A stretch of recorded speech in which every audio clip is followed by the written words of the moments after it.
અમરીશ ડેર ઈ કોંગ્રેસમાંથી ભાજપમાં આવ્યા, એમાં રામ સેતુ જેવું કામ અગર કોઈએ કર્યું હોય તો એનું નામ છે માયાભાઈ આહિર. નહીતર આ શ્રીલંકા સુધી પુલ બંધાય એમ નહોતો.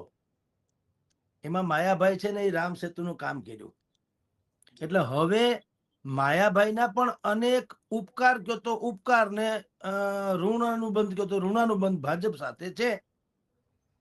હવે એ જો હાર્દિક પટેલ જેને હિટલર કહેતા હતા એને આજે જો એ લોખંડી પુરુષ કહેતા હોય તો માયાભાઈમાં કઈ ખોટું નહીં, મોદી મગ્ન થઈ જાય એમાં. કારણ કે અત્યારે સિનારીઓ એવો છે કે બધાને બધી ખબર છે ને દરેક માણસ રાખીને વાત કરવામાં માને છે. કોઈ શહીદ શું કામ થઈ જાય ભાઈ? કોણ કોને કોઈ બંધવી દેતું નથી.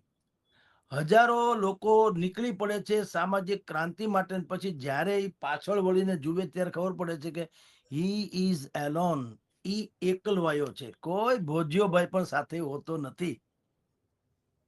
માયાભાઈએ આમ પણ અનેક ગણી માયા જાળ પાથરી છે એના વિસ્તારમાં. 100-150 વીઘા જમીન હોવાનું કહેવાય છે. ટોલ નાકાના ધંધા છે, બીજે બધે કેટલાક ખાણ ખમીજના પણ ધંધા હોવાનું કહેવાય છે. સાચું પણ છે તો ખરું. ટૂંકમાં એ ધનાઢ્ય છે, એમાં ના નહીં. હવે એવું નથી કે પેટુબાજી વગાડીને એ ગાયને ડાયરામાં જાય 5-15 હજાર રૂપિયા આપે, એવું કઈ છે નહીં. લાખો રૂપિયામાં ફી છે. કલાકારમાં કીર્તિદાન ગઢવીએ આ એક નવો યુગ જેને કહી શકાય ને, કીર્તિદાન ગઢવીને આભારી છે. એક જમાનામાં જે લોકોને ખાલી એને ગામથી ડાયરાના સ્થળ સુધી આવવા જવાનું ટિકિટ ભાડું કે બસ ભાડું આપવામાં આવતું હતું અને 2 થી 5 હજાર રૂપિયા એને આપવામાં આવતું હતું વળતર પેટે. એમાં ઈ ઓડકાર ખાઈ જતા હતા કલાકારો. હવે વાત જુદી થઈ ગઈ સાહેબ. હવે તો પંડ્યા સાહેબ તમારે કીર્તિદાનને બુક કરવો પેલા કીર્તિદાન મળે જ નહીં. એના પાછી એક એજન્સી છે